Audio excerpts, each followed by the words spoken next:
चूंकि कोविड को लेकर पूरी दुनिया डरी हुई है, आपसे मैं शुरू करना चाहूंगा, क्या लग रहा है कि आने वाला साल कोविड के लिहाज से क्या खतरनाक है? हाँ जी, कोविड के लिए खतरनाक है, क्योंकि इस साल की जो कुंडली है, जो 12 बजे की कुंडली है, उसके अनुसार चंद्रमा अष्टम भाव पर राहु के साथ हैं और केतु के नक्षत्र में हैं। ये अपने में ही एक आपदाजनक परिस्थिति है। इसके कारण ये कोरोना या कोई ऐसी आपदा जरूर आएगी जिसके कारण पूरे विश्व में लोगों के बीच में हलचल मची रहेगी और सेहत के लिए खासकर बहुत ज़्यादा ये अपने लिए प्रॉब्लम लेके आएगा। नहीं तो ये तो चीज़ बड़ी डराने वाली एक तरीके से। पिछले, मैं जैसा कि कह रहा था अपने शुरुआती संबोधन में कि पिछली बार भी ऐसे ही हुआ था, पिछले साल की बात करिए तो साल की शुरुआत ही ऐसी हुई थी, तो क्या उसी तरफ हम जा रहे हैं एक बार फिर से? सबसे पहले मैं एबीपी के दर्शकों को बहुत बहुत बधाई देता हूं 2023 के लिए। मेरे विचार कुछ अलग हैं, क्योंकि अश्विनी नक्षत्र में जिसका कि स्वभाव आग्नेय होता है, जब कोई वायव्य नक्षत्र में कोई प्लेनेट मूव करता है, खास करके राहु, देखिए दो अंतर समझ लीजिए।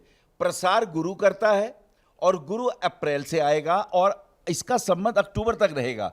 राहु उसकी परिस्थितियां बिगाड़ देता है और शनि जो है वो मृत्यु तुल्य कष्ट देता है। लेकिन विदेश में, पश्चिम देशों में इसका प्रसार कष्टदायी होगा, लेकिन भारतवर्ष में यह जानलेवा नहीं है। भारतवर्ष को सावधान रहना है और इतना भयावह नहीं है। भारत के लिए भयावह नहीं है, ये आपका आकलन है। लेकिन चीन में जिस तरीके के हालात हैं, जो तस्वीरें वहां से आ रही हैं, लगातार वहां पर हम देख रहे हैं कि लोगों की मौत हो रही है, शवों के अंबार लगे हुए, क्या हिंदुस्तान में एक बार फिर से ऐसा मंजर हो सकता है क्या?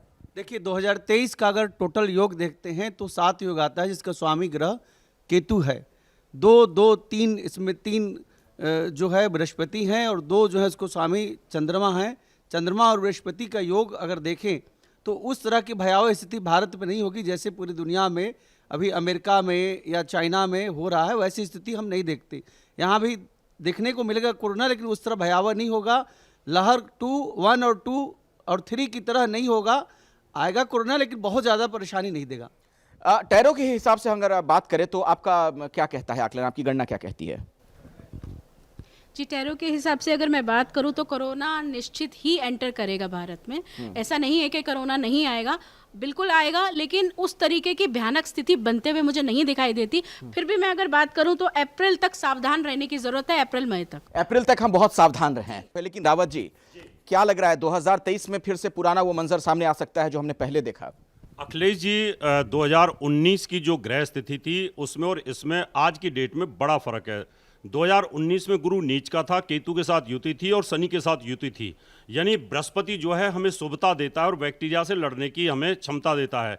शनि और राहु ये 2 ऐसे ग्रह होते हैं कि जो लंबी बीमारी, क्रोनिक बीमारी, अस्थमैटिक बीमारी देते हैं। तो आज की डेट में देवगुरु बृहस्पति 22 अप्रैल तक अपनी स्वराशि के अंदर मूवमेंट में है, पावरफुल स्थिति में है। वो अप्रैल के बाद में यानी 22 अप्रैल को, वैसे 31 मार्च को अस्त हो जाएगा, लेकिन शनि की तीसरी दृष्टि और राहु के साथ युति होगी। राहु भी बैक्टीरियल प्लैनेट है और शनि की तीसरी दृष्टि भी बैक्टीरियल प्लैनेट है, लेकिन ये स्वराशि के अंदर है। पावरफुल स्थिति पर 2 ग्रहों की दृष्टि और एक नीच ग्रह पर 2 ग्रहों की दृष्टि, इसका मतलब जो रेशियो है वो 20 से 25% 2019 के मुकाबले रहेगा। किस चीज का रेशियो? जो कोरोना की जो स्पीड है, जहां 100% दिया था, अभी ज्यादा 25% इसका रेशियो निकल करके आएगा। जी, थैंक यू अखिलेश जी। तो कोरोना रहेगा, उसका इम्पैक्ट होगा, लेकिन यूरोपियन कंट्रीज पर वो ज़्यादा रहेगा। इंडिया में उस लेवल का इम्पैक्ट नहीं आएगा, लेकिन हमें कॉन्शियस रहना है, प्रिकॉशंस लेके चलना है। उस लेवल तक का ड्रास्टिक इम्पैक्ट बिल्कुल भी नहीं आएगा। और सबसे बड़ी बात, अपनी सोच को पॉजिटिव रखना है, क्योंकि बहुत चीज़ें हमारी सोच से शुरू होती हैं। अगर हमारी सोच पॉजिटिव है, एटीट्यूड पॉजिटिव है, तो कोरोना हमें जल्दी से हिट नहीं कर सकता। ये तो बिल्कुल डॉक्टरों वाली बात वैसे कर रही हैं। जब पिछली बार डॉक्टर्स भी यही बात कहा करते थे कि सकारात्मक रहिए, अच्छी अच्छी बातें सोचिए। एक चीज मुझे बताइए जरा, जो चीन से खबरें आ रही हैं, ऐसा लग रहा है कि चीन क्या बर्बाद हो जाएगा पूरी तरीके से इस बार कोरोना में? देखिए, ऐसा है कि अभी पूर्व में 2 ग्रहण होकर के चुके हैं और वो जो दूसरा जो ग्रहण है वो मेष राशि से संबंधित था। जो उस राशि से संबंधित देश हैं, मैदानी ज्योतिष की जब हम बात करते हैं ना, तो हम ये देखते हैं कि इस महीने में कितने वार हैं, किस प्रकार की तिथियों से प्रारंभ हुआ है, किस प्रकार के योग में प्रारंभ हुआ है। तो आने वाले समय में मुझे लगता है कि अभी वहाँ की स्थितियाँ बहुत अच्छी तो नहीं दिखाई देती हैं। ठीक है। अच्छा, एक बात बताइए, 2022 की जब शुरुआत हुई थी, मैं बार बार वही बात कह रहा हूँ, यही वो वक्त था जब लोग बहुत डरे हुए थे और कोरोना की वजह से कितना बड़ा नुकसान हुआ था सभी ने देखा था। हाँ, शुरुआत की बात मैं कर रहा हूं, लेकिन 22 में जो कोरोना की दूसरी लहर हम लोगों ने देखी थी हिंदुस्तान में, इस बार किस तरीके के हालात बन रहे हैं? देखिए, अगर हम 2023 की बात करते हैं, 2023 को लेकर के अगर हम बात करते हैं, बहुत कुछ ध्यान देने वाला है। जैसा कि 2023 में जनवरी 7 तारीख से माघ मास प्रारंभ हो रहा है और 5 फरवरी तक जो है वो माघ मास रहेगा। 7 जनवरी से 5 फरवरी तक रहेगा। इस बीच में 5 शनिवार और 5 रविवार दोनों बन रहे हैं, जो कि बड़ा स्पष्ट रूप से दर्शाता है कि विश्व में रोग उत्पात बढ़ेगा। अच्छा। विश्व में रोगों का जो उत्पात है वो बढ़ेगा और क्लिष्ट रोगों की उत्पत्ति होगी। यानी कोविड अपना जो वेरिएंट है, जो वो बार बार चेंज कर रहा है, उसके अनुसार निश्चित रूप से आपको जनवरी से लेकर के और ये 7 जनवरी से 5 फरवरी के बीच में उसके किसी नए वेरिएंट की उत्पत्ति आपको विश्व के अंदर नजर आएगी। तो आप जो बात कह रहे हैं उसी से मैं एक सवाल अब आगे बढ़ाना चाहता हूं, आता हूं फिर मैं आपके पास, कि भारत में जो अभी तक वैज्ञानिकों का दावा है, उनका ये कहना है कि जो पुराना वेरिएंट था उसके खिलाफ हमारे यहाँ प्रतिरोधक क्षमता हम लोग डेवलप कर चुके हैं, लेकिन अगर म्यूटेशन होता है, कोई नया वेरिएंट आता है, तब तो फिर बड़ा नुकसान हो सकता है। देखिए अखिलेश जी, 2 चीज़ें अगर कोरोना के लिए देखा जाए, 2023 का जो वर्ष है अखिलेश जी, इसमें जो शुरुआती महीना है जनवरी का, अगर हम ध्यान देते हैं 17 जनवरी तक जो शनि की स्थिति है, आप देखें कि अभी बढ़ेगा, शुरुआती दौर में वैश्विक स्तर पर बढ़ेगा और इसका प्रभाव बढ़ेगा, लोगों को ग्रसित करेगा ये।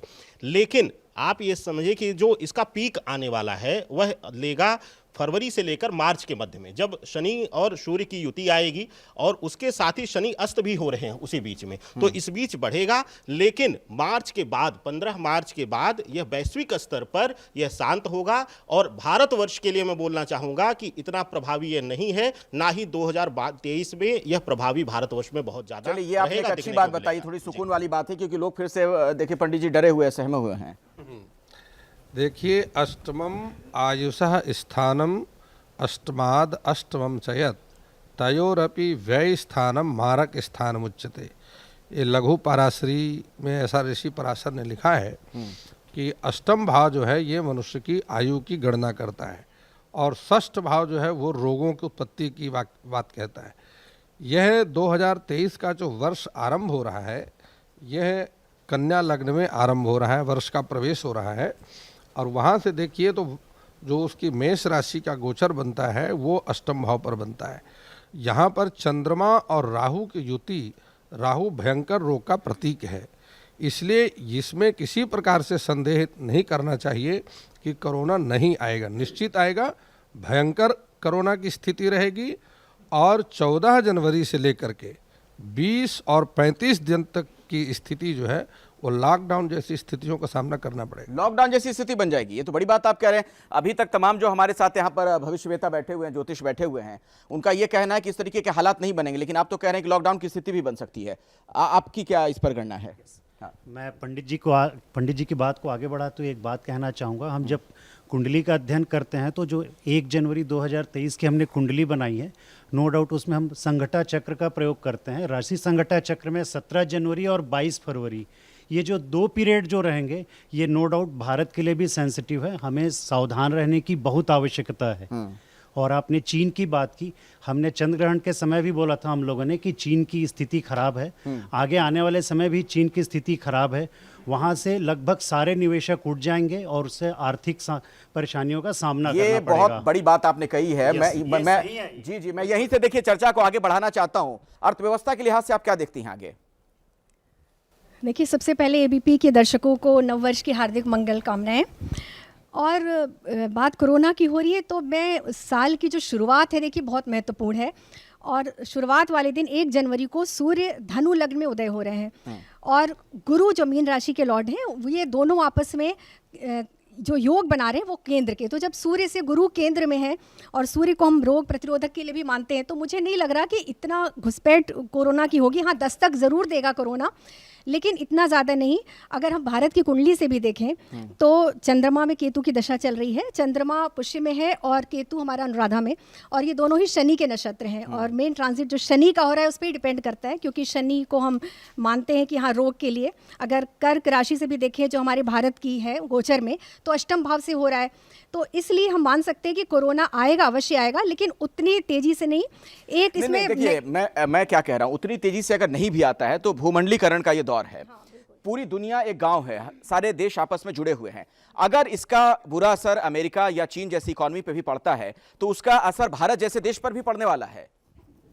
देखिए बिल्कुल पड़ने वाला है। और अगर हम इस साल की शुरुआत की बात करते हैं तो हम कन्या लग्न की राशि उदय हो रही है जब साल की शुरुआत होगी 12 बजे, और इसके साथ साथ जो चंद्रमा है राहु के साथ मेष राशि में है, मंगल स्वामी होते हैं मेष राशि के। तो मुझे ऐसा लगता है कि हाँ, इस दौरान जो है छोटी मोटी, जैसे अभी कोल्ड वॉर चल ही रहा है यूक्रेन और रशिया के बीच में, तो लड़ाई झगड़ा होना बढ़ सकता है, ऐसी न्यूज़ेज आ सकती है, और कोरोना भी हमें अटैक करेगा। और यही नहीं, हम साल के अंत में, क्योंकि बीच में मुझे ऐसा लगता है कि जनवरी टू 22 अप्रैल जो है ऐसी स्थितियाँ बनेंगी कोरोना की, मगर उसके बाद चीजें ठीक हो जाएंगी, जैसे जैसे त्योहार आएंगे आगे समय बढ़ेगा। मगर साल के अंत में भी 2000 त्योहारों में ही तो डॉक्टर्स कहते हैं कि बच के रहिए, एक्सपर्ट्स कहते हैं कि कोरोना फैल जाता है, आप कह रही हैं त्योहारों में कम हो जाएगा। मैं वही बात कर रही हूँ, बिल्कुल उस टाइम पे जो है स्थितियां संभलेंगी, क्योंकि जनवरी टू अप्रैल जो है बहुत सारे प्रिकॉशंस रखे जाएंगे। उसके बाद फिर वही चीज़ है कि साल का अंत होते होते, जैसे जैसे 2023 का अंत होगा, फिर एक बार जो है हम ये सारी चीज़ों के वेरिएंट देख सकते हैं दोबारा। अच्छा, 2023 के अंत तक ये चीज़ फिर से आ सकती है। ये तो एक नई बात आपने कह दी, मतलब फिर से लोग डर जाएंगे। क्या मजबूरी है मेरी, बताइए। मैं अभी आपको बताती हूँ कि मैंने ओए होए होए होए नमकीन के चटकारे लेते हुए टकटकी मार के डिबेट शो को पॉज रिपीट कर कर के देख रहे हैं जोगिंदर जी। इनकी तरह आप भी देखें अपनी फेवरेट डिबेट्स को रिपीट कर, और डाउनलोड कीजिए एबीपी लाइव ऐप अपने स्मार्ट टीवी पर।